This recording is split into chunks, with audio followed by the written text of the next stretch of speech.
5 years and still talking. This is GabNet, the Great American Broadcast Network. Talk like you've never heard it before.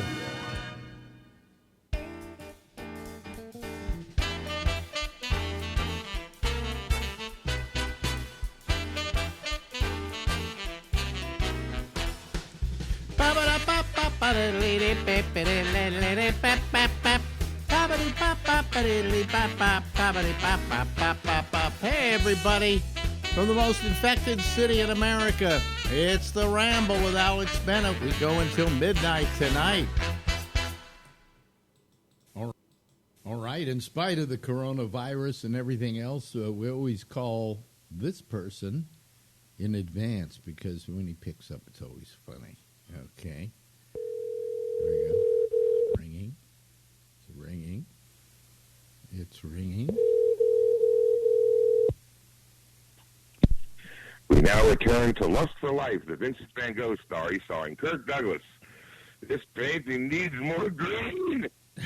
I think I'll call it Starry Night.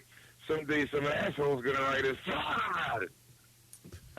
Hello, Stephen Pearl. A little tribute to Kirk Douglas. Yeah, I was a little late in calling you. I usually, right. I'm very good about it, and then I got to watching Mario Cuomo gives his daily briefing, and it went past 1 o'clock when I usually call you, and I know it's no excuse, but I got so wrapped up in hearing what he had to say, you know. You're finished. You're through. You're fired. That's it. Oh, Mrs. Carmichael.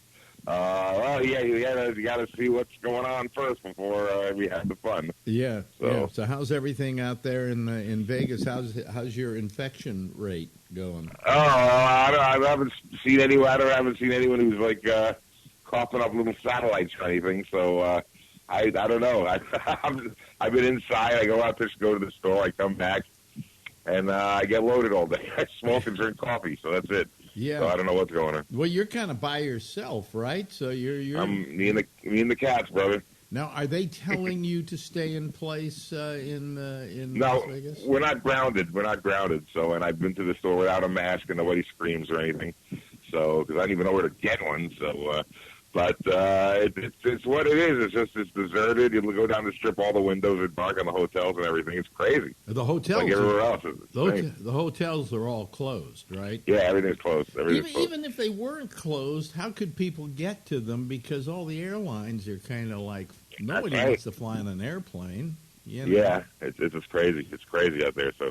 Be careful, folks. Stay home. So there are a lot of people out of work. I mean, everybody's out of work. Everybody, dealers and comedians and singers and name it. People who work at the bank. A lot of the banks are closed. You got to go to certain branches, and it's all drive-through. Isn't the largest union? Yeah, isn't the largest union there the Hotel Workers Union or something? Yeah. It's crazy, man. It's just I think Vegas has never seen it. I think they dimmed the lights for 10 minutes when Bugsy Siegel got killed, but that's about it. The place is always...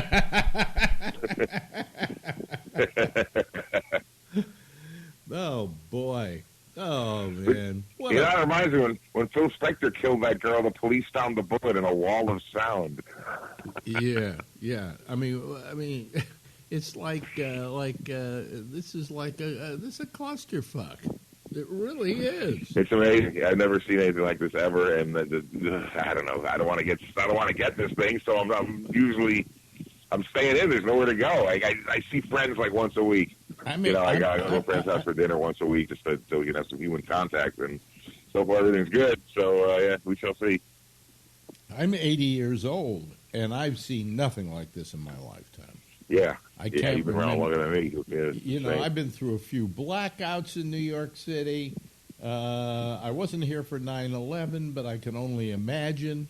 Yeah, sure. 9/11 was horrible, of course. But this, I've never been involved in anything like this in my life. You know. It's insane. It's like that movie, The World, the Flesh, and the Devil, with Harry Belafonte when the world ends and him and two other people, the only ones left on Earth.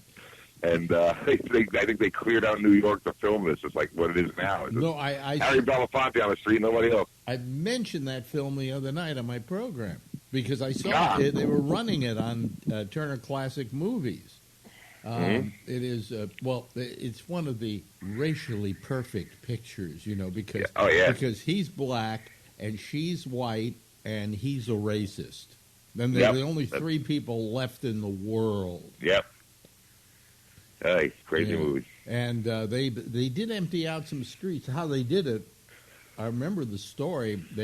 It wasn't that they emptied the streets out. It's just you could go to Times Square on Sunday morning at, say, 5 o'clock when the sun was bright enough to shoot in the summer. And it would be pretty empty, so you could just block off the streets for a couple hours, and nobody would complain. They did that because it's like what it is now. It's insane. But except you don't have Harry Belafonte running down the street singing. So.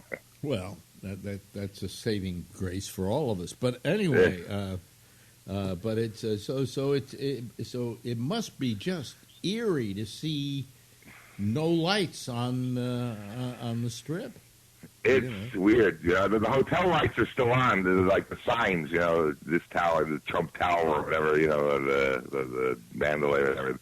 But all the windows are dark. So, you get this big logo, or this brightly lit logo, and nothing underneath it, just dark. That has got to be killing that town. It is, man. This is a 24-hour town, go out there, be active. I'm going nuts, not getting on stage or anything. It's just crazy. Thank God for things like Facebook. I can be in touch with other people. So, yeah. I mean, and the telephone. I wonder if these casinos have enough money to keep going. I guess they do. They must, because they always win. So they must have the cash room must have a large pile in it. But what's going to be interesting? We keep talking about the aftermath. We don't keep talking about now because we know what is now. But after this is all over, how is Vegas going to fare? Are people suddenly going to go to some place that's that crowded and that has, that? I think so. I think people want to just get the hell out of the house once this thing's over. So, let's go to Vegas. Come on. We were supposed to go there before. We couldn't go. Let's go now. So I think it'll recover okay. Yeah, we're just going to have to get our, just get our balance back. And so, okay, we're back. We're working again. But then you go into a casino, though, where people are shoulder to shoulder, and that's something you become paranoid about. Yeah. Well, when it finally ends, if it does, if it's not the end of the world and it kills us all, it'll be safe one day, and somebody will go on TV. It's safe, okay? It's safe. I say it's okay. Yeah. And everyone will go back to the casinos. It'll be back to normal, probably even more back to normal. Probably more people in there. So I'm just hoping that. So we'll see. Do you talk to get back to semi-normal sooner or later? Do you talk to any of your comedy pals and see how I talk to most of my comedy pals. They're not doing shit either. So yeah, I mean they can't get work. Some of them are doing shows on the computer, in their living room or something. And for me, I need an audience. Didn't you Even do? If it's two people, I'm not going to do that. So didn't you do something with a hand puppet or something? Somebody said they saw. I do Tony Bennett's hand. You got to see my videos. They're all the rage. Where Tony Bennett's hand. Where can we find your Go on. You can find them. Go on YouTube and look under Tony Bennett's hand. You'll see about 24 of them. Oh, really? Oh, okay. They're each like a minute long, and they're fun, and it's Tony Bennett's hand, baby. So he talks to you. You've learned how to do Tony Bennett's hand, but we've yet to be able to do you with Skype. I know how to do Zoom. I did a Zoom interview the other day, and nothing went wrong, believe it or not. So oh, really? I'm learning little by little. Yeah. I'm a computer boy. I'm not good. I tried to upload something yesterday, and I accidentally started a war with Malta. So I got to be careful on this thing. Well, actually, you and I should probably, one day I should call you and we should try and get you up on Skype because then they could see you. Because if you can do Zoom, you can do Skype. I mean, Skype's simple enough, Well, with Zoom, somebody sent me an email. I just clicked onto something and bam, we were doing the interview. I was there we were on Living Color. So. We could probably do that. Skype works that way. I'm not able to put the Skype app on my phone. We'll see something. Do something. Put Skype. Go online. Put Skype on your phone. And once you get Skype, do it in the next day or so, and I'll call you in a couple of days, and we'll figure it out so that people can start seeing your wonderful face. My God.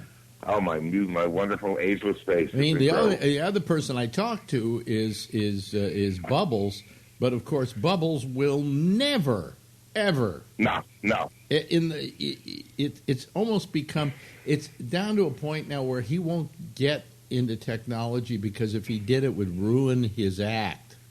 Yeah. You know, Like he still has one of those clam top flip phones. Look, you've got cable, right? Oh, basic, yeah. It's all. Yeah. Do you get anything like Netflix or anything like that? No, I got none of that. I get Dragnet in the morning. I watch Dragnet at 5:30 in the morning. Okay, but I love Lucy after that. I'm a victim of what they want to show me. So you have basic cable. Yes.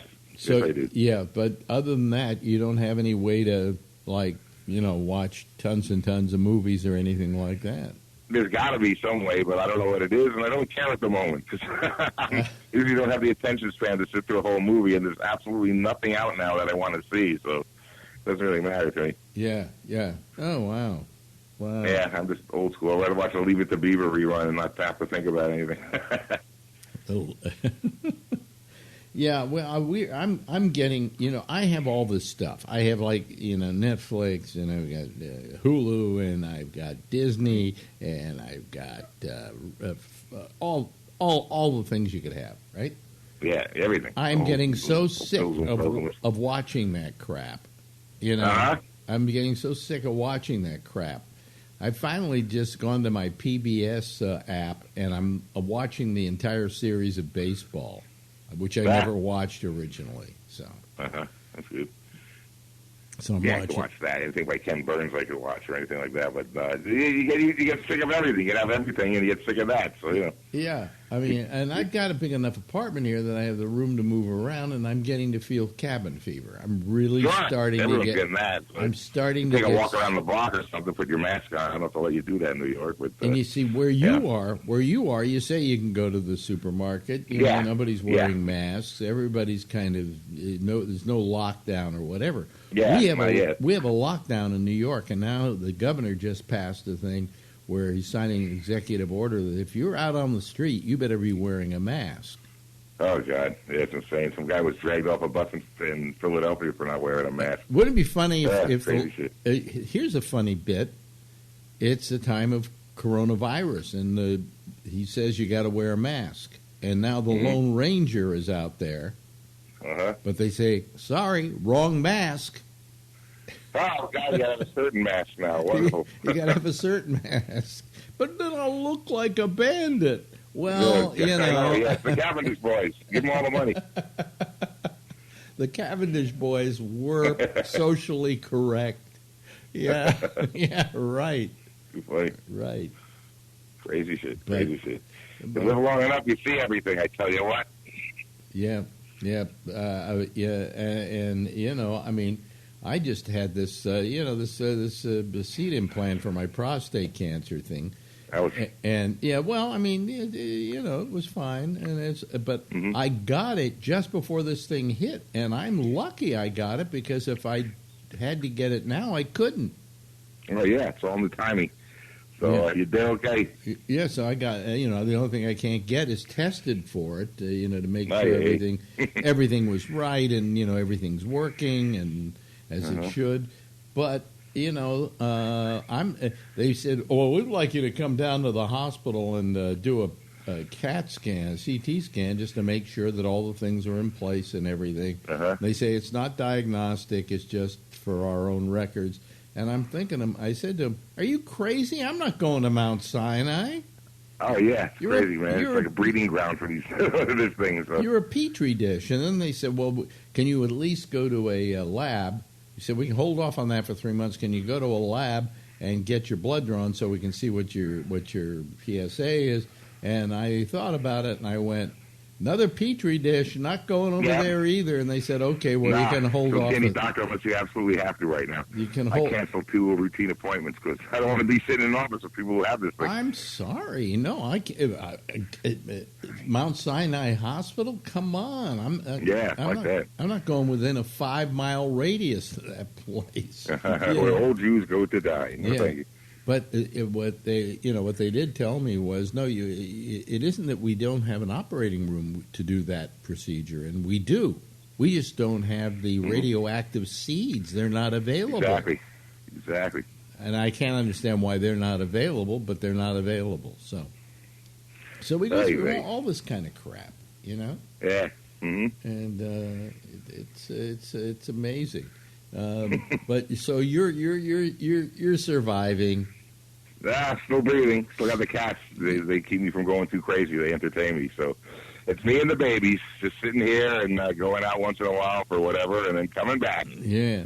Ladies and gentlemen, you know who that is? That's Stephen Pearl. Thank you very much. Thank you very much. Good to see you. Good to hear you. Tell them where you're appearing. Well, you can go on YouTube and look up Stephen Pearl and see Tony. The whole clips of me: skinny pearl, fat pearl, everything in between. Every kind of pearl you could ever want. Stephen, thank you. Still talking. This is GabNet, the Great American Broadcast Network. Talk like you've never heard it before. Thank you very much, Stephen. Always nice to have the Pearlster with us. And welcome. Welcome to our little program as we're here in New York, as I call it, the most infected city in America. And we're trying to just get along the best we can. You know something? Let's take a look at the rest of the world. Let's see here. Okay, here's the rest of the world. Yep. Well, we're over 2 million with this little thing that we got going on here. 2,062,485 in the world. Total deaths, 136,908. This is a pandemic for damn sure. And if you go to the U.S., let's see here. I'm going to do this pretty quickly tonight so you don't have to. I don't want to get you too depressed. Here's the United States. Ready for this? 637,716, with 10,899 of those in my neck of the woods. Okay? We don't have to look at the rest of the countries. They're not doing as badly as we are. Okay? Let me turn on the Skype here. First, I got to get it going.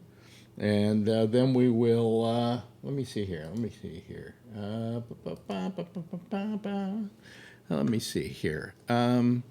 right, let me turn it on. Oh, it is on. Okay, because the last person forgot to turn it off. That damn sports show. Okay, let me see here. What do I need to do here? I need to look at a few things. Make sure everything's going out okay. Yeah, it's going out all right. Yep. Okay, all right. Do I need a little more light on me tonight? I don't know. Does it look okay? I guess it does.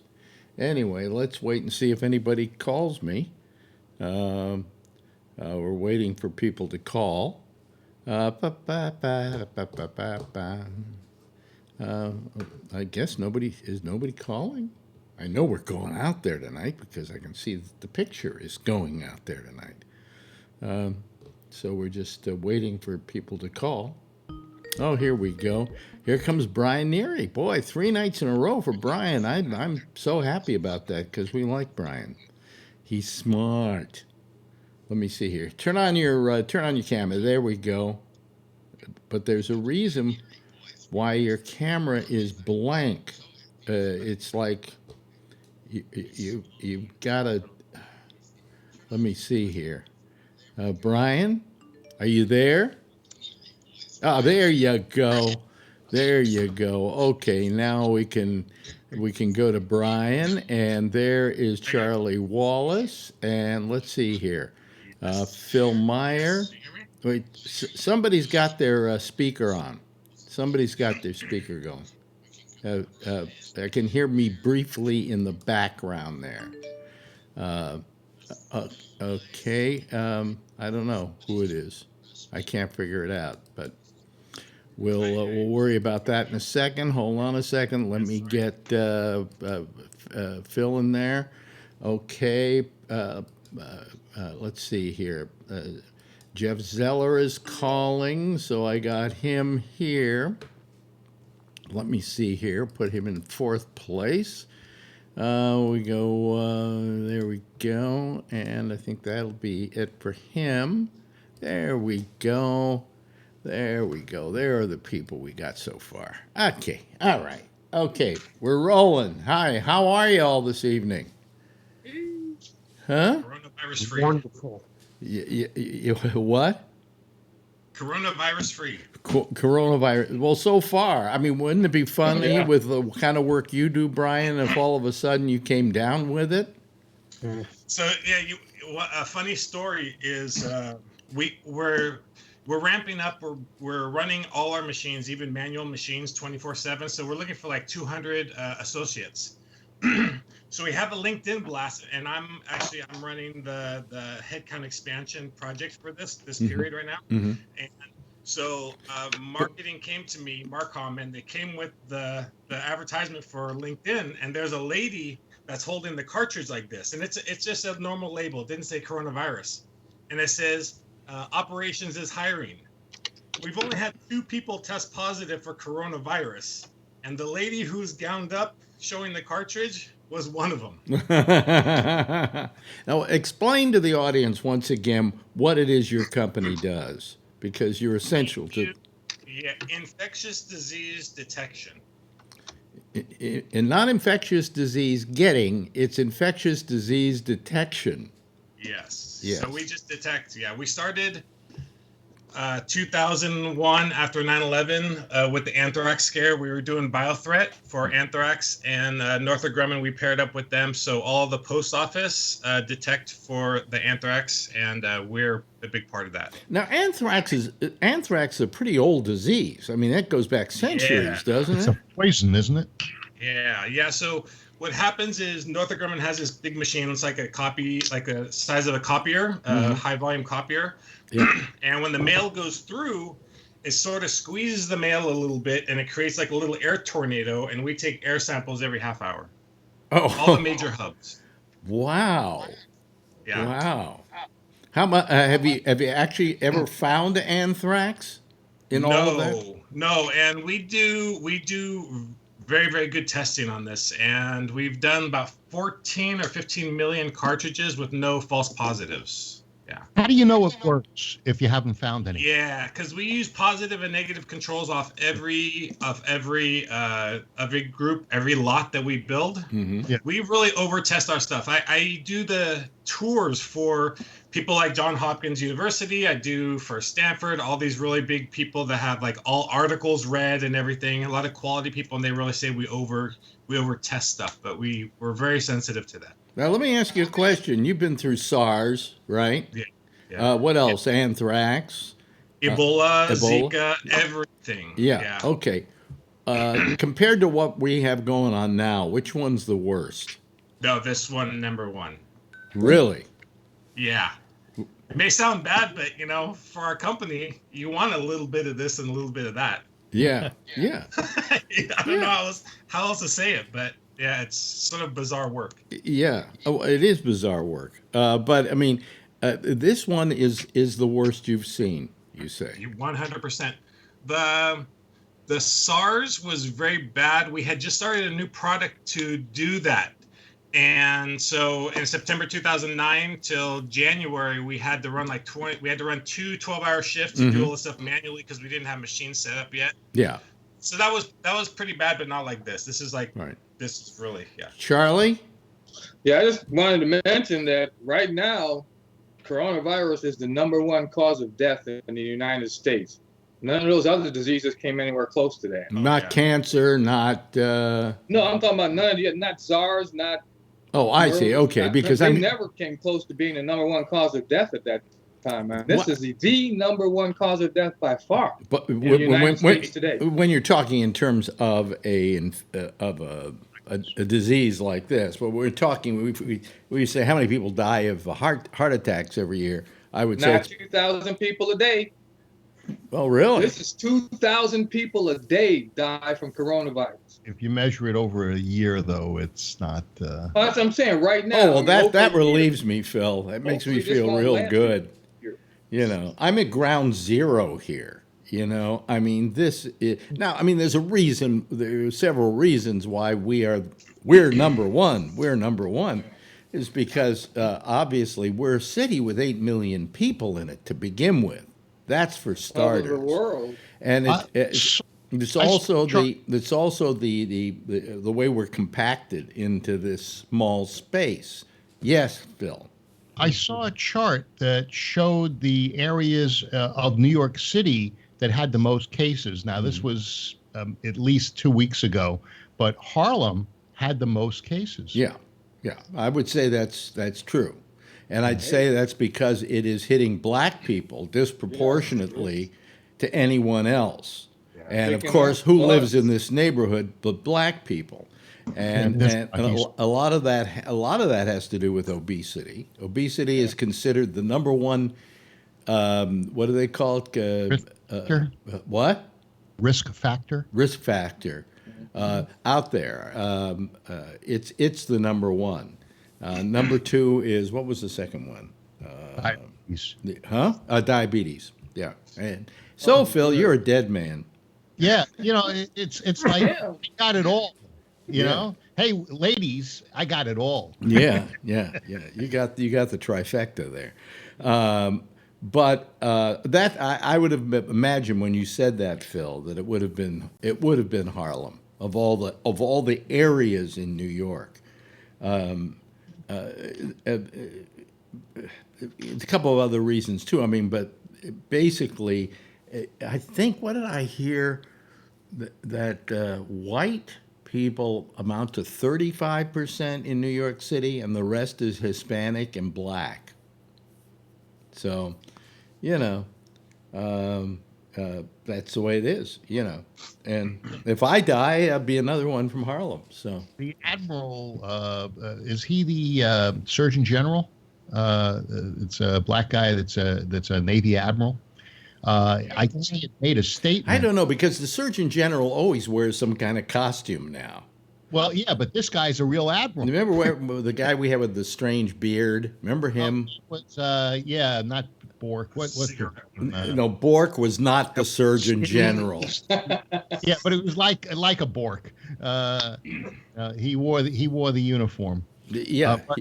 This guy made a statement, and it was, basically saying, hey, eat less, don't smoke, do these things. And it was directed towards African Americans, and he got a lot of pushback on that. Yeah. But as a minority, for the blacks as a minority, man, it's really powerful to have a person like that in that position, because when he does talk like that, I mean, it can really affect the community. It was really good to hear him talk about that. Yeah. Well, the black community has a lot of the risk factors, unfortunately.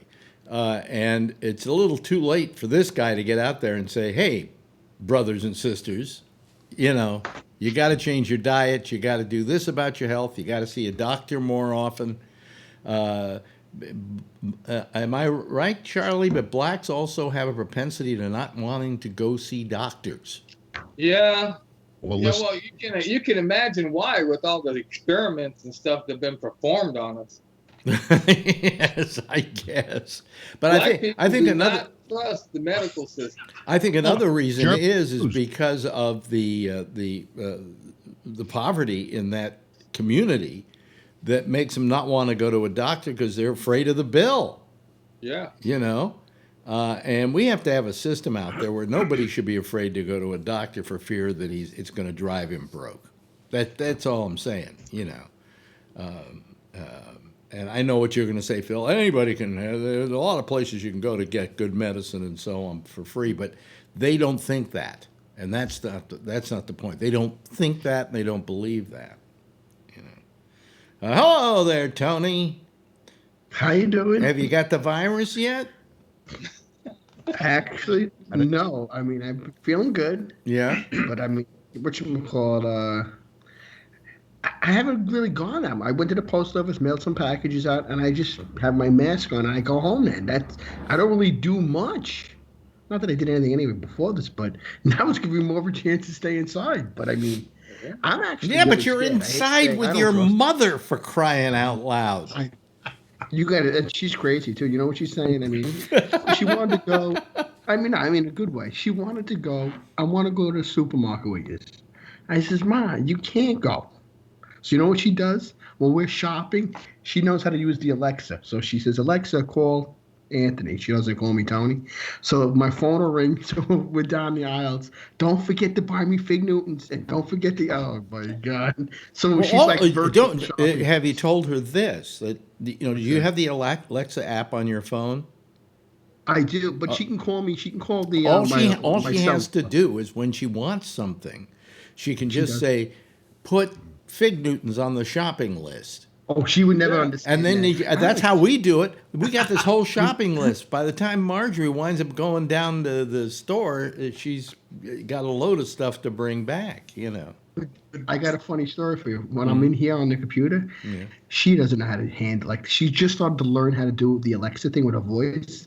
But sometimes she'll just say, Alexa, she'll say it fast. And she goes, "You stupid fuck, Alexa." I says, "Ma." Because she starts cursing at it. You're talking too fast while you have the TV on. We're watching Match Game from '78, and Alexa cannot hear you. You got to mute it. And she doesn't understand what I'm talking about. You got to say it easy first. Alex. She thinks she's talking to you. The other time, you know what she said? "Good night, Alexa." She asks her what time it is. Oh, right. If I go, "Echo, good night." My sister's like, you know what I did? My sister called. Wait a minute. She said good night to me. And then there's a picture of an owl and a moon. She talks to the thing. I mean, she knows it's not real, but they had that. What?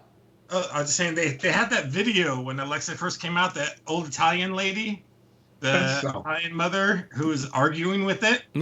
She curses it out when she doesn't get what she wants.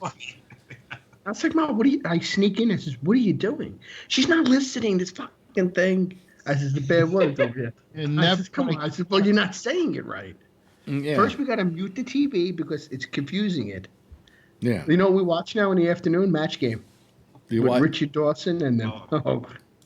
I said, "Mom, most of these people are probably dead." I think he's dead. Richard Dawson is quite. Somebody killed him. Is quite dead. Didn't somebody shoot him? No. How did he die? He died. He got old and he died. And who was the lady? She likes the lady on top. I think she was a comedian. They go to Richard Dawson and the other lady on top. I forgot her name. Jean Rayburn was the first one, right? The guy before Richard Dawson was the one that got shot. Yeah. Right. Who was he? He was like an English guy. I think he was. No, he wasn't an English guy. It was the guy after Dawson. Yeah, Bob Crane. Yeah. Bob Crane. Bob Crane was never the host. Wait a minute. Hold on a second. Bob Crane was never the host of Family Feud, of Match Game. Richard Dawson was on Hogan's Heroes. But he was the host of one of those stupid shows. And Richard Dawson was on Family Feud. Who you're thinking of is, what's his name? Gene Rayburn. Very good. Very good. Yeah. Gene Rayburn. And he got killed. He didn't get killed. He didn't get killed. Nobody got killed from Match Game. There was a guy who was the second host of Family Feud who died. Huh? Yeah. I don't remember his name. That wasn't Bob Crane? No. Bob Crane was on Hogan's Heroes. Well, he got killed. He got killed, but that's because this guy who he was taking lots of porno films with killed him or something. Yeah. Snuff film. You said there was never any snuff films. There's one for you. But she's scared though, my mother. That's what I'm saying. We don't want to take her out because I'm afraid to go out. I'm afraid to go out. And really the reality is, tell me if I'm wrong about this, Brian, because you know, but if I wear a mask and I wear gloves and I go out and I stay a safe distance from other people, I'm not going to get it, right? You should be fine. You might get shot. Hit by the bus. Aren't even out. I might get shot. Yeah. Yeah. But still, even with all that protection, when they say tomorrow everybody can go do whatever, I'm chilling for like a week. Yes, sir. That day is not going to come. Okay, it's not going to be like that. Okay, You know, I think movie theaters, sporting events, and some restaurants and bars, they're not going to see me in those for a while.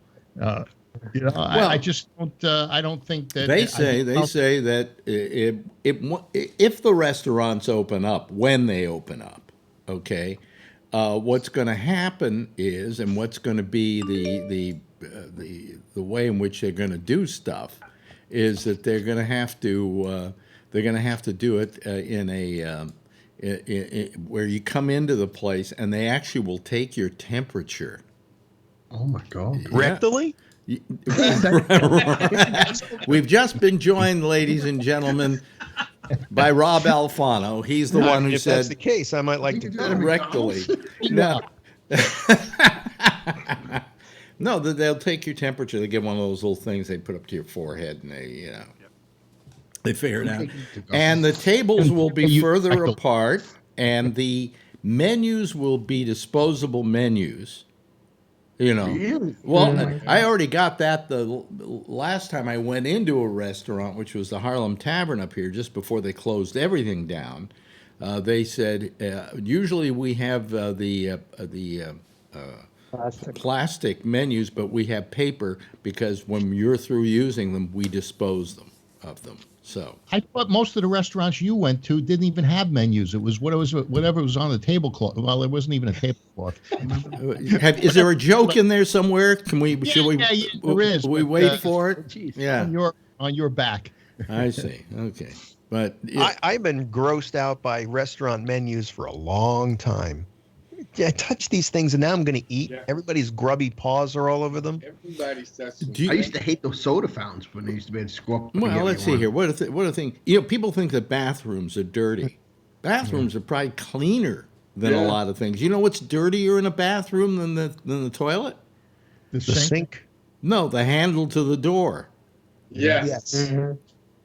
You know, Tony mentioned soda fountains. When my dad was growing up, he never got ice in his drinks. And I asked him why. He says, because when you went to the soda fountain, the soda jerk would say, "You want ice?" And if you said yes, he would go like this and then reach in and grab the ice.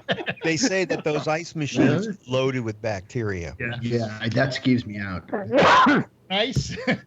You know. They get to go.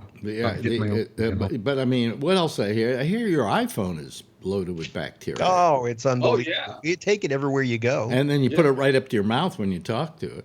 You know. Down on surfaces. Yeah. We're gross. We're all gross. Yeah. We don't deserve to up live. myself. Okay. Yes, Jeff. I have a cleaner that you put your cell phone in there. Oh, really? Like a light, one of those. Like a light. Yeah, blue light. What do they call those? Probably UV. Ultraviolet. Yeah. Ultraviolet. Yeah. Yeah. You know, and we had suddenly I realized we had disinfectant in the house because I've got this Mr. Clean for cleaning stuff, but it says bacterial, antibacterial, so it's got all that stuff in there. You know, I'm good and sterile, you know. So. You know, at my store, I have something we call the Healthier Living installation, and we use this stuff called Healthinex, which is used by hospitals to clean floors in hospitals, and it even kills E. coli bacteria. So we vacuum the subfloor after we pull up the old materials, and then we spray it with the Healthinex, and then we put the materials down. Well, that's nice. That's very nice of you. At no extra charge? No, I don't charge extra. It cost me $29 for each of those bottles, and the bottle covers about 1,800 square feet. But it's not the most expensive thing, but I felt that it set me apart from other stores that don't do it. Yeah. But I don't know. This is going to kill all of us. We're going to be pretty soon. We're going to be foraging in the streets. You know. I just got on the phone with a friend of mine who was telling me that he's concerned. He lives out in Ridge, Long Island, far away, but like, you know, an isolated little community out in Suffolk County. Yeah. And he said, you know, this thing, what scares me about this is people don't go back to work. People are going to get desperate and they're going to start breaking in people's homes for food. And, you know, he said society's just going to break down. Well, we're going to be running out of food. Because the latest thing, folks, if you're listening to us tonight, this is a happy place to be. We're running, and we have a lot of viewers tonight. So I just wanted to press every last one of you. They say we're in fear of actually running out of food. Well, because we had this pork plant go bad in wherever, and that a lot of the places are starting to have problems, and there are a lot of drivers who aren't driving trucks, and I don't know if you've been to a store recently. I haven't, but Marjorie says, boy, those shelves look empty. My fasting is paying off. Yeah, it is. Well, for some reason, I'm gaining weight because I'm not exercising, okay? And plus, I'm eating every last thing that's in the house because I'm eating all the bad stuff because we aren't able to lay our hands on the good stuff. I mean, if I could go out and buy a flat of steaks every week from Costco so I could go on my all-carbohydrate diet. But no, all there is pasta and pasta sauce. So, Omaha Steaks or something that delivers. Hey, Friday. Oh yeah, I bet if I tried to order from Omaha Steaks, they would say they'll be delivering in the middle of May. Yeah. Did you have any luck with Instacart? With Instacart, yeah, they're coming Saturday. Just about a week from the time I ordered. Wow. And it's everything will go bad by then. It's pretty. It's California. Wait a minute. It's pretty expensive, by the way. Because is it really? Well, here's what I ordered from Costco. Okay, Blue Hill Bay smoked salmon. Okay, Kirkland signature. It's like what's that? I'm trying. It's a false. It's a drug. Okay. Nature Made magnesium citrate, Clorox 2 Max Performance laundry stain remover, Kirkland Signature dishwasher packs, Jarlsberg semi-soft part skim cheese, 2 cases of Coke Zero, 2 cases of Diet Snapple, a Kirkland rotisserie chicken. You gotta do the rotisserie chicken, right? If you're going to Costco. Utz pork rind barrel, Kirkland signature shelled pistachios, and Kirkland signature free and clear washing liquid. Okay, folks, how much do you think that comes to? With $280. $281. Actually, Phil is closer. $276, but of that, only $23 of that is the actual item subtotal. The delivery fee is $10.99. The sales tax $5.23. The tip, because I'm giving them a 10% tip, is $22.34. The service fee is $11.17, and the bottle deposit recovery fee is $3.50, and that brings it up to $276. It's cheaper than taking a cab.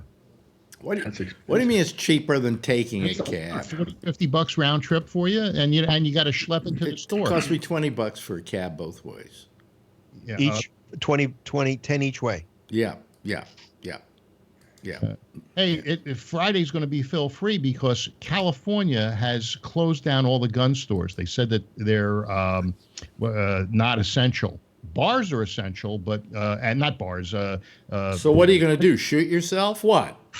I'm going to Grass Valley. I don't know if you know where that is. It's almost all the way up to Tahoe, and 10 of us are going to this place that manufactures it, and we're buying. I'm buying 3,000 rounds of ammo because not going anywhere right now. Can't get it. You can't get it anywhere. So yeah, I'm gonna get like after the lockdown.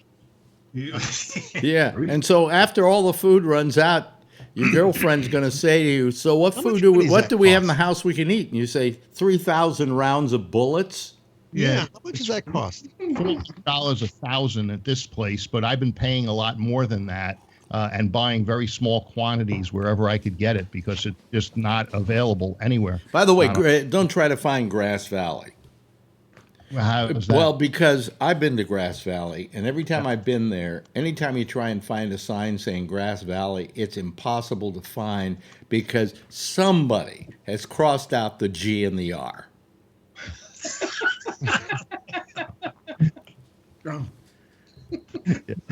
Every time I hear Grass Valley, I think of the Switchers because I used to work in television and all the good Grass Valley Switchers. Grass Valley Switchers. You know something? I think they actually made them there.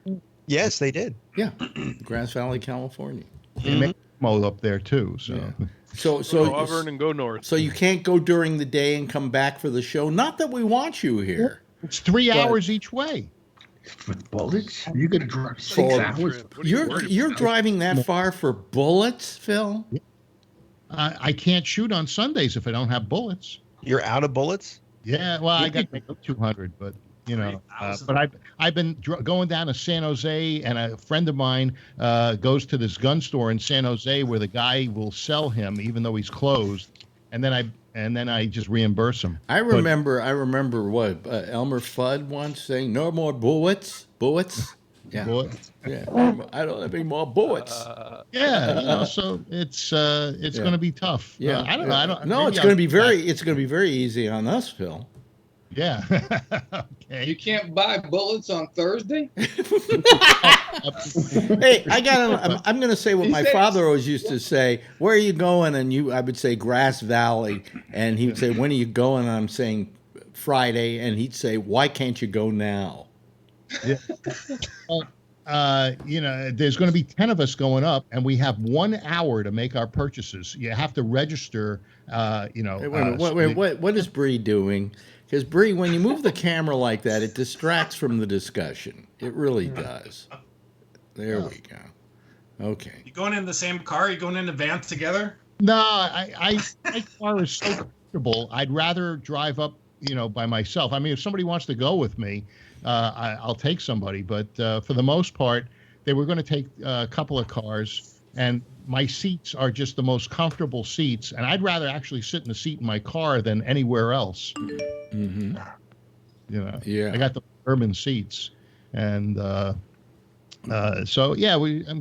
drive up 8 a.m, and then we have 1 hour. That means that each guy's got 6 minutes to make his purchase. Mm-hmm. And then we got to get out of there. Oh, really? Oh, okay. And Phil, you said that if it was okay, you'd bring another guy in the car with you? Yeah. There we go. My buddy Steve had the test because he works for he does high security work for what's his name that owns Oracle, Larry. That asshole.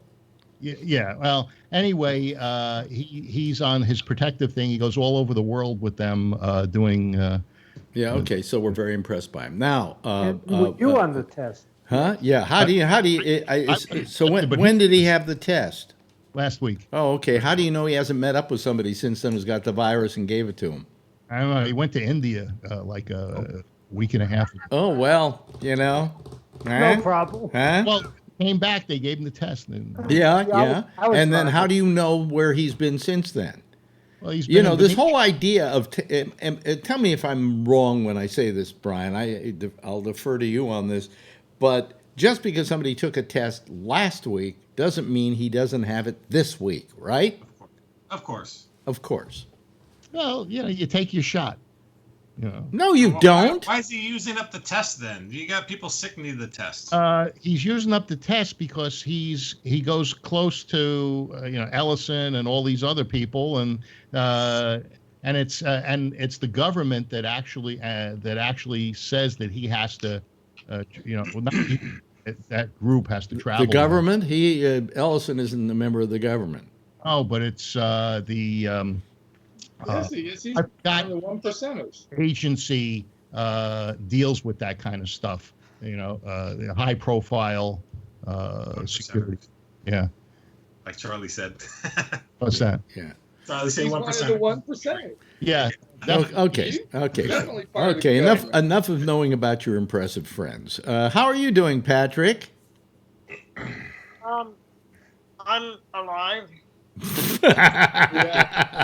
Good deal. Usually he says just peachy, but you didn't say just peachy today. Well, I had a doctor's appointment, so I had to go to the clinic, and there they met you at the doors, and they took your temperature right there. Oh, and you had to wear your own mask, or they supplied you with one. Well, I've got my own, and one, I hate wearing jacket, which I think everybody here knows. I hate long sleeves. Yeah. And I hate wearing fucking masks. I found that out. Yeah. So I would rather go without and let whatever the hell get me and kill me on the street. So They fog your glasses, those masks. Well, what kind of mask did they give you? Well, I've got a cloth mask. Yeah, that's because everybody thinks. Again, I'll ask Brian this. The N95s are very good, but the cloth mask, the surgical masks are fine, right? Yeah. And there's an interesting test that they have, like on YouTube. They have the mask, and then they light a lighter, and then they blow. And even just those regular disposable ones. And we found actually at our company that the ones that we did, you could actually blow through that and it'll blow out the candle or the lighter. But then there are other masks that look just like those disposables, but they're blue, and those you blow and it won't blow that out. Oh, really? So the mask is just for your, the mask is just for your, for your not spitting out, any particles. Yeah. Any sputum. Yeah. So I don't know, which one did they have you wear? Did they have you wear the N95s? Which are the ones? Well, my own, which is a cloth mask. A surgical. Yeah. And to be honest with you, the parking lot was loaded on both sides of the building, which are where the staff park. And in the regular parking lot, if there were a dozen cars there, that's a lot. I didn't see one other patient in the building when I was in there. So, and that was at 11 o'clock this morning. Now, is this a hospital or is this a doctor's office? It's a clinic. There's an urgent care, and then there's a number of doctor's offices. So it's a fairly large building, but there's no surgical suites or anything. Oh, really? Did they have a coughing and no coughing line? Well, it's funny because they had the stripes outside the building for distancing too, and like I said, there was nobody there, so I was happy for that. They stabbed me, and then I left. So yeah, okay, yeah. Well, they had a thing today from Mount Sinai that I got, and it says here, while Mount Sinai hospitals and physicians are prioritizing urgent patients with diagnosis for COVID, we're still open for patients seeking medical care and services. If you're visiting Mount Sinai for an appointment or service, you can rest assured that our facilities are safe. Raise your hand if you believe that. Well, I would believe it if I needed something done, but if I wouldn't, it's a matter of need. That's like where I went today. I had to get my blood tested because I'm on blood thinners. There's no way that I can put that off for so. Right. So I said, well, I got to chance it. And I didn't like the idea of being in a medical building because that's where you get sick. Yeah. I mean, well, that's where the sick people are. I got MRSA 1 year, so. Yeah. Well, what? Who was saying something? Was there somebody saying something? Huh?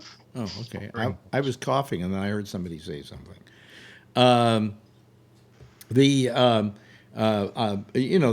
was supposed to go in and get a CT scan, and I had to get the blood drawn for the whole thing after the operation. And I'm going, I don't need to do that yet. They told me I could wait 3 months for the CT scan, and I can get the blood test. She said, it's been about 3 weeks or so. Screw you. It's going to be about 3 months for that one, too. I am not going anywhere near a testing lab, for this. Plus the fact that, Plus, in fact, what are they going to tell me? Well, your cancer has progressed to the next stage. So there's nothing they can do about it. They've already done everything they can do. I heard you could go down to that lab across the street from Mount Sinai in the park, and there's no copay, Alex, and you get your tests over there in the tent. You mean in the Franklin Graham, I hate homosexuals? Yeah. I'm surprised to begin with, it's not a lot of beds, okay? And I am just surprised that they are not throwing them out of there. They almost lost them. The other day we had a big windstorm here in New York, and it almost blew them down. So. I mean, that's terrible. I thought the city was cold. What?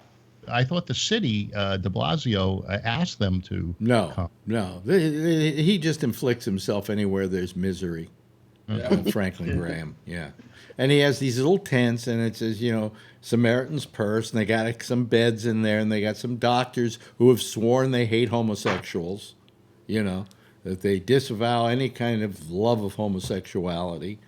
Screw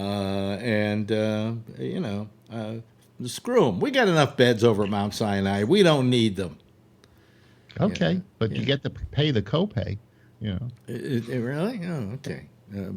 Yeah. How are you doing down there in where you live? Was what, Hollister, is it, Kevin? Yeah, it's pretty quiet. Pretty quiet? Yep, pretty quiet. Not a we lot got one more case, and that's it. We got 6 that are active, and that's it. You live in the earthquake capital of the world. Yeah, what's happening is that the places that, like our president said, there are lots of places in this country that don't have any COVID problems, or very few, and those are now starting to get them. They're starting to ramp up. Isn't that kind of where that pork plant is? It's not in the middle of a metropolitan area. No. So that Smithfield thing? Yeah. Now, was Smithfield was the plant that was sold to the Chinese? No. There was a ham plant. By the way, I don't want to burst your bubble, Phil. Yeah, but I'm sure you don't. But really, do you know where most of the cases of COVID have come from in the United States? New York. No, I mean where they've come from outside of the United States. The East Coast of the United States got their cases from Europe, as well as the rest of the country. Well, it's the West Coast. Which China, after how many Chinese do you think were allowed to come into this country after what's his name, Governor Trump, Emperor Trump, decided to put a ban on people coming in from China? How many do you think came in? Mostly it was Chinese with American citizenship. No. How many do you think, Phil? I think there's quite a number of them. Charlie got it absolutely right. 40,000. Oh, okay, 40,000. That's a lot, including my wife's boss who came in from Hong Kong. Yeah. Yep. So really, he didn't really do it. This ban wasn't all that effective. So the one good thing he did do wasn't all that good? No, you can't stop Americans or people that have a right to be here. No, this wasn't 40,000 people who have a right to be here. This was 45 people traveling here from China who are Chinese origin. 45 or 40,000? 40,000. All right. Well, if the wall was built, then they wouldn't have had a problem. They couldn't have gotten over it. There is a wall. By the way, if you've ever been to the beach in San Francisco, there is a wall. Yeah, seawall. A seawall. Yeah, there is one. Mm-hmm. But no, I mean, the whole notion that helped us at all, forget it. I think it could have been worse if, with all of the people that were coming down with the virus in China, if they were allowed to fly here and get away from China. Phil, now let's not talk about science fiction, okay? Gee, if all the Chinese people could come here, then we'd have a problem. We'd also have overcrowding. Yeah.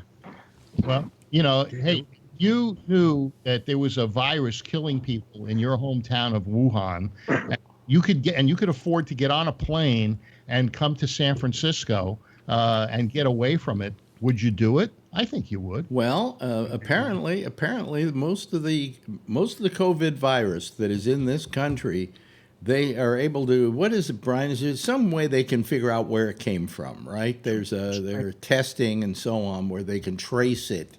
It was 2 different strains. No, they traced it. They traced basically Europe. And they said that the virus itself may have started in Europe, as a matter of fact. And you know why? Because first of all, Phil, Chinese have a lot of business interests in Italy, where you had the biggest outbreak, and there was also Fashion Week and it's amazing, a number Phil. of other things. You're so smart. I don't know why I'm doing this show. You should be doing it. Yeah, it was a. They went to Europe. Wait a minute. Wait, Kevin. Hold on, Phil. Yes, Kevin. It was a stain on one of the dresses.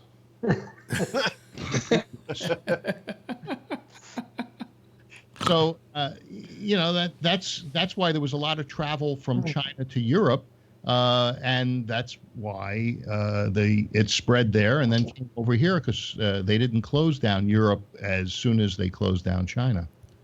Do you know who closed down China? Yeah, Trump. China. You may remember. Do you remember what they did to Wuhan? No, but you couldn't get in or out of Wuhan. Yes, I know that they locked down Wuhan, but they locked it down weeks after. They didn't tell us what they knew. No, they threw American Phil. They knew on the 17th of January. They told the world what had happened, and it had only happened 7 days earlier.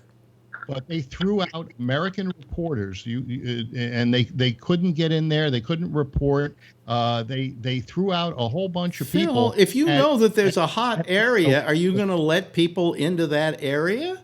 They arrested a doctor that exposed the thing, and I think he's dead now. But they were arresting the whistleblower doctor in China. You're nonsense. So they threw the reporters out. That's fine, because Trump would have called it fake news anyway. Yeah.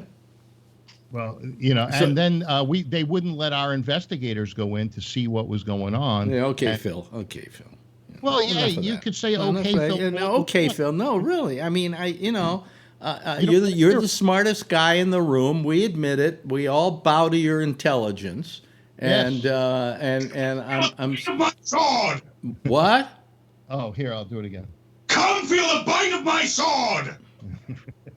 Just the bite of my sword. Yeah. Mm-hmm. But okay, so you don't want to hear what I have to say just because I happen to hear the news that's the real news and not the fake. Oh, okay.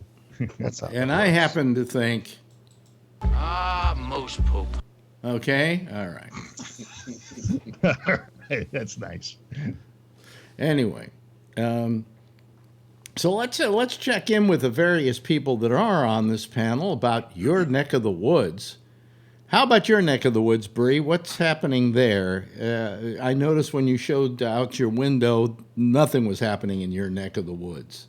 Actually, you could have seen the breaking of the rules, because there were workers out there who were working for the neighbors to do their household stuff. Technically, they're not allowed to do that, but they don't follow the rules here exactly. We don't do that here either. Yeah, we are a gated community. We have our own security, so the police don't come in. So pretty much people do what they want inside here. They have parties, they jogging around, dog walking. Not supposed to do any of that. But outside of here, I haven't been out for I think 2 weeks. But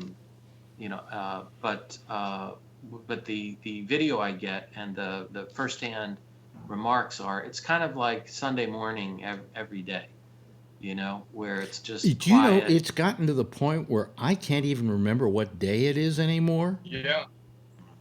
I'm still working. I know what day it is.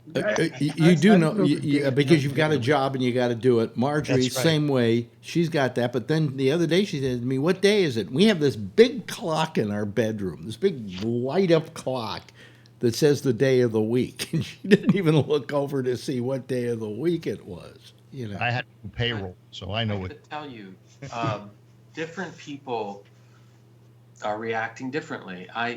It's so hard to fathom, you know, like at my work, they basically told us, and it's funny, you know, they give you bits and pieces of information, and you're left to decide what to make of it. Yeah. But like we had a meeting this morning, and one guy in another department is like, "Oh yeah, we're paying the same rate for our, you know, the guests come in," and we were all debating like, well, they don't have to actually come in; they're just online. Why are we paying them? And so he's still paying the same thing, like, "Oh yeah, we're just paying." And I'm thinking, I don't even know if I'm going to be having to take a pay cut. Like, they tell us, you know, that they could be losing 12 million this year. This is their projection, and our budgets could flatline. We gotta trim down and cut down. And so I'm thinking, prepare for the worst, you know, expect the best, and maybe meet somewhere in between. But other people are just like, "Oh yeah, well, we're putting our budget in, and we're funding requests." And then at the end, at one meeting, it was like, do we have can some of the colleagues you know, buy laptops for the online stuff? And it's like, no. I mean, the only amount they've approved is like an adapter for $35, you know. And so some people are living in a different world. Like, they don't understand that there's major economic collapse occurring, you know. And I guess if, you know, I'm still at work, so I'm still doing my job, but at least I'm cognizant that there are people who have been laid off, people who don't have jobs, people who don't have an income. But some people are just totally oblivious to this. What do you think? What do you think? For instance, Rob, that how the economy is going to fare from this? Do you think we're going to recover from it anytime soon? Really, it's too early to tell because you don't really know what they're going to be able, how quickly they're going to be able to get things rolling. You know, I think we really need to see. We heard what they said. We heard what you know, the governor of California said today about how they're going to plan to bring the economy back. We're hearing a little bit from New York and how they're going to do it. And they said none of it can be done. Some of that stuff, it's really hard. You just they said none of it can be done without testing. Right, absolutely. And businessmen had to tell Trump that today. You know, there was a big banner on CNN saying, "Businessmen tell Trump, you really can't open the economy till we have testing." That's common sense. You don't have a good reading on. I mean, how are you going to do this? Are you going to put everybody in those suits? Is everybody going to wear a face shield? Yeah. Like a space suit kind of thing, like you see in the OR. And I'm not talking about me, because I can get in my car and drive someplace, go to work. I don't have to get into a crowded elevator or a crowded train car, or, you know what I mean? And what are you going to do? Put 3 people in an elevator and send them up to the 30th floor of a high school? Well, also, what are you going to do? Are you going to say Trump kind of lived in this never land that he was going to say, "Oh, Easter. On Easter, we're going to turn the switch back on." He's trying to be a cheerleader. Yeah, you know, like that's his normal personality, to be a cheerleader. And now it was May 1st. We're not going to meet that. No. The answer is that I think whatever happens is going to happen so slowly. You know, I'll tell you, the only time we're going to see life get back to normal is the day a vaccination comes out. Yeah. Or some sort of medical treatment. Yeah. A therapeutic treatment would do the trick. Yes. But a vaccination, and I think this is your bailiwick again, Brian, that would do it, right? Yeah, Cuomo talks about, you know, the 3 T's, right? So testing, traceability of people, and then the treatment. I definitely think the treatment is one of the biggest ones, depending on how long. But you hear some are saying, you know, it's going to be a few more months, and some are saying 18 months, and so I don't know how that's going. But I think the 3 T's, like they talk about, are the really important things. Yes, and the testing. everything they talk about testing ramping up is true. I mean, we got a really good bump from the guy. There's one guy on CNBC, and he actually talked about the testing reliability, and actually he mentioned our company and said our company is the most reliable. But you start talking about ramping up, and like you guys have heard the numbers from me. I mean, when we multiply that out, you know, everybody wants to test. It's not just the sick people, and there's no way we can with Abbott Labs, with Roche, we can't keep up. Jeff? Microphone. I got it. Yeah. I'm curious as to what you said, because Brian, I understand everybody said, okay, if you got an injection, which is a pretty effective way of attaching a change, okay? But can't you do that equally by drinking something or eating something, or you don't have to be injected to solve it? A treatment? Yeah. Yeah, I assume so, but you know, they get in the bloodstream right away, and 100% reliability of those. I know. Remember the sugar cubes when we were kids with the little pink dot on it? No, we used that to go was to school and get the sugar cubes. That was the polio vaccine. Yeah. No, I don't think that was. Yes, it was. The polio vaccine was a shot, and then you had Sabin who came along and put it on a sugar cube, and kids could just eat the sugar cube, and they didn't have to go in there and go, "Don't shoot." You know. And while Salk solved the problem, Sabin made it easy to use and made it so kids wouldn't mind doing it. You know, I remember lining up with my mother at the high school and going in and getting this little sugar cube. I remember it to this day. It was a blue dot of something on the sugar cube, and I just ate it. And hey, no more polio, kids. You know, well, we need the equivalent of that now, you know, but we don't. But short of that, I think if one of these therapies maybe shows to be decent, you know, we could perhaps at least get some kind of way that if you come down with it, you know, they can minimize it. But well, we don't even have an injection that would work. Well, we don't have an injection, but what we're looking at is, and what they're hoping for, is that, for instance, like that Ebola drug, that maybe it'll work, but we don't know. You know, yes, the thing like Trump was talking about that drug, whatever it was Courvoisier. I don't know what. Hydroxychloroquine. Hydroxychloroquine. Well, Trumpathine. That has worked a couple of times, but then in other cases it hasn't worked at all. So I heard today they disproved it. They've disproved it? Yeah. Yeah. But there's that Ebola drug they think shows some promise, you know. And I'm saying, wouldn't it be funny if we found out it was Robitussin? I got it. Ma, just take it. Got none to lose. Yeah, right. Yeah. Take some Robitussin. Tastes good. What flavor you want? Big vapor rub. Let's see here. Who haven't we asked how stuff is in their neighborhood? Well, how is everything in your neighborhood, Jeff? I mean, is it... Yeah, I wanted to tell you a couple of things. Yeah. Because today I actually got in a car and took a ride. Yeah. I didn't go anywhere. Okay, I never got out of the car. But I just wanted to drive around a little bit. Well, I envy you because you can do that. No, you know, there's no way you're going to catch it being in your car, provided you know you don't pick up hitchhikers. You know. So anyway, I went by a couple of these plastic manufacturers in the area, and I kind of drive by them. I know where they are. Yeah. And they're working. Now, they do a lot of medical devices.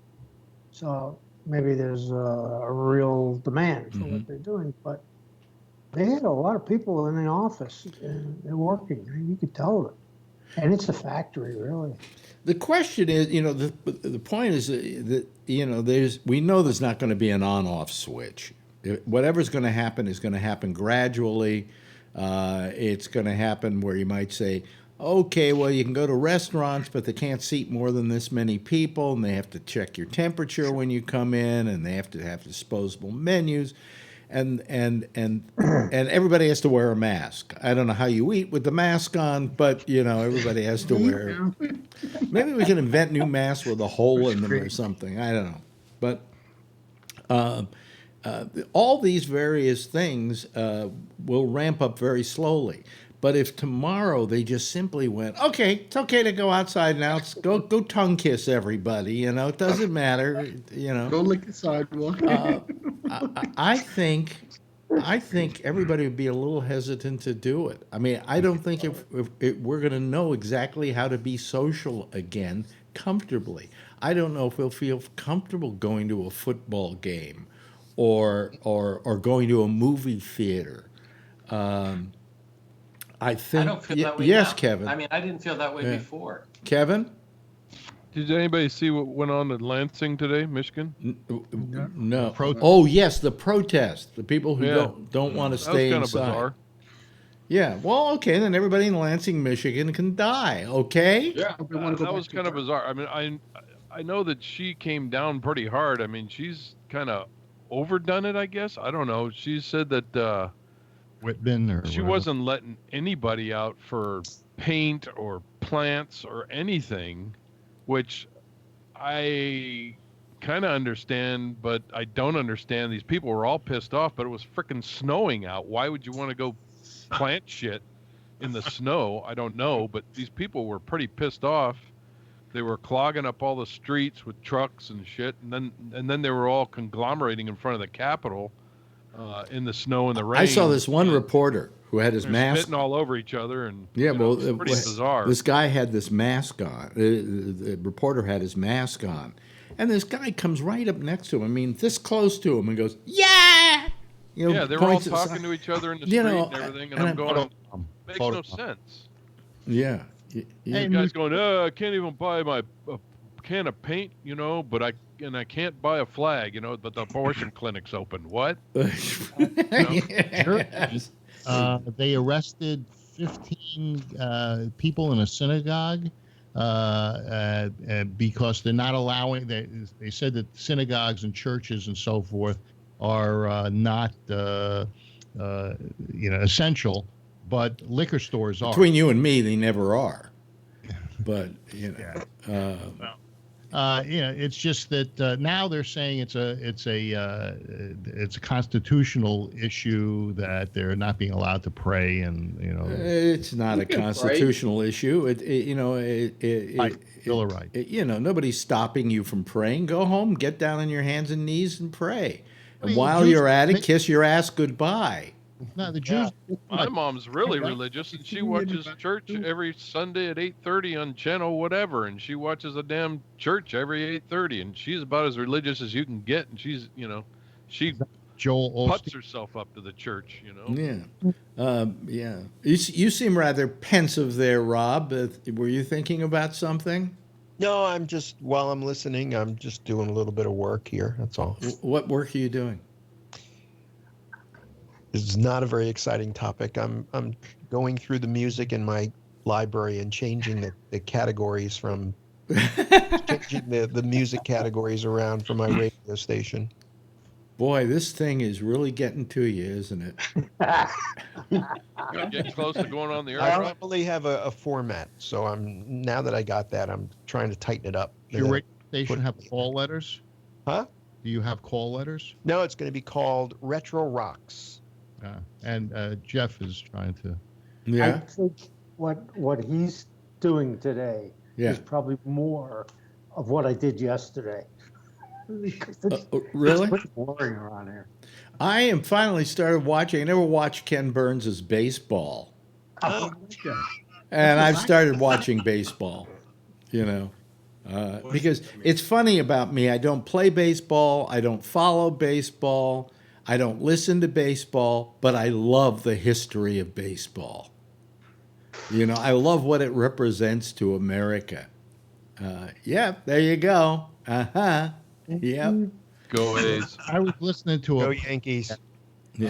This National Geographic photographer went and did a story on baseball in Cuba, and it seems that baseball is a very, very big thing in Cuba. Yeah, it always has been. Yeah. Did you see they're playing baseball in Taiwan? Yeah. Yeah, they are. Yeah, they don't have any cases in They're Taiwan. putting Zero dummies cases. in the seats. Yeah. They, Fake people. But by the way, you're a I big used to work baseball for fan. the, Elephant Brothers. Wait a minute. Rob's a big baseball fan. yeah. Your team is what, the Yankees? Yankees. Yeah. Mhm. But there is no baseball this year, right? Not yet. Far. Not yet. Oh yeah, we're coming up. No, It's they when- should have the started season already. is- No, the what- season would have been well in. They're talking about doing it in Arizona. Yeah, they're talking about having And the Arizona in Florida, League yeah. and the Florida League, the Citrus against the Cactus League. Yep. Is that I noticed Arizona doesn't have very many cases. that's not the big leagues like the Giants and so forth? That would be No, it like would be the big leagues. The big Yeah. league Spring team. training is where they had a spring training. So Yeah, they're use Yeah, I spring think it's a training great idea. facilities. So- No I think they American should League, no definitely go with National that. League. so they don't have anybody with the COVID virus in Florida or Arizona. No, they So haven't. they're They're going gonna to isolate sequester the players. Oh. Yeah. The players will live in a hotel, which will be sequestered, Mhm. and there'll be no travel. Right. So, and they'll be tested weekly, Mhm. Yeah. and it'll be no National League, no American League. So the Cactus League will play the Cactus League teams, Mhm. and the Grapefruit League will play the Grapefruit League teams, and then they'll have a postseason in a neutral site where the winner of the Cactus League will play the Grapefruit League. And They- each team sits And they in will the be, stands. I assume, in that hotel. So who's supplying the hookers is my question. You know.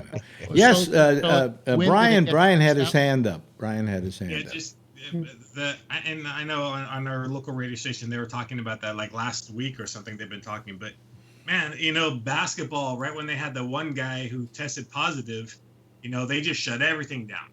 Well, and that's Yeah. the fear, right? Because as soon as a player gets it, They all get got- it. you- Plus, you Yeah, gotta that's stop. right everywhere. Yeah, they were the first ones to shut down. We got some sad news today that a friend of ours, whose husband has been in a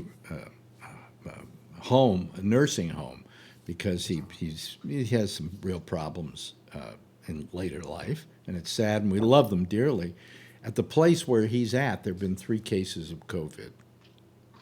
Now, being in that kind of situation and then COVID, oh man, I mean, it's just. Did he say that 29 people in a home died near his house last night? Sibby said that 30. 30. Yeah. 30, the entire I had. home. I don't think they reported that on the news. I didn't hear it anywhere, but Sibby seemed to say it with great authority. Yeah. Yeah, there's stuff. Transparency is really bad. So Santa Clara County, where I live, they've had a number of nursing homes that have had problems and deaths, but they won't tell you where. It's on the news tonight. Yeah. But I think like up in the North Bay or something, they're very transparent. They tell you exactly which nursing homes is having problems, and they're shutting some of those down. But so it's really bad when they're not being transparent, because it could have huge issues. Yeah, a town where my mom is, they had 5 in one place. Bree, quickly, what'd you want to say? Burlingame. Yeah. Well, yeah, I was just going to say my mom has her own house, but her gentleman friend that visits, he lives in a retirement village that's, like apartment style. And I worry about that. I keep mentioning that he shouldn't come over at this time, but what are you going to do? Boy, the time just flies when you're having fun and have viruses to talk about, and it's Kind of viral. Huh? It's a viral discussion. Exactly. Brian, great to see you again tonight. So happy you've chosen to join our panel. You've learned how easy it is to do. Now we can only teach other people. Charlie Wallace, thank you. Phil, thank you. Thanks to Jeff. Thanks to our good friend Tony. Why do I always forget his name? Kevin, terrific. Rob, good seeing you. Bree from Malaysia. Great picture coming from Malaysia. It's getting to be a smaller and smaller world where one day you can spread a virus, and the next day the rest of the planet is dead. And of course, Darth Pat. Thank you, Patrick, for joining us tonight. Hey, listen, why don't all of you kind of give a big wave goodbye, and I'll wave back. That's the usual tradition. Yeah, there they go, ladies and gentlemen. That's our panel for tonight. There's another one assembling right after us with Jack Bishop and the Intersection, which is next over most of this same GabNet. Meanwhile, I'll see you again tomorrow night. Same time, same station in life. And in the meantime, and as always, if you see her, tell her I love her, okay? Bye-bye, everybody.